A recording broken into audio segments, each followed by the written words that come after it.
Drejtoria vendore e policisë Shkodër ka shpallur në kërkim një 24 vjeçar, banues në Shkodër, pasi me 29 janar 2026, në ambientet e një subjekti bar kafe, për motive të dobta, ka goditur me sende të forta në fytyrë dhe në kokë një 30 vjeçar, gjithashtu banues në Shkodër.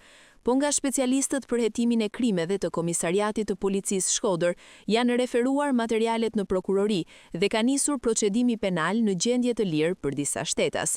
Një 18 vjeçar është proceduar për veprën penale, mosbindja ndaj urdhrit të punojësit të policisë së rendit publik, pasi nuk i është bindur urdhrit të policisë për të ndaluar automjetin. Gjithashtu, dy shtetas, 27 vjeç, njëri banues në fshatin Prekal dhe tjetri në Shkodër, janë proceduar pasi kanë kanosur një 36 vjeçar për motive të dobta. Në cilësinë e provës materiale është sekuestruar automjeti që ata përdornin. Ndërkohë, materialet janë referuar në prokurori edhe për një 21 vjeçar, i cili më 28 janar 2026 për motive të dobta është konfliktuar me dy shtetas të tjerë, 39 dhe 35 vjeç, duke pësuar të tre dëmtime të lehta. Nga specialistët e sektorit të qarkullimit rrugor, është referuar në prokurori procedimi penal për një 75 vjeçar, banues në fshatin Naraç, i cili u kap duke drejtuar një motomjet pa leje drejtimi dhe pa targa.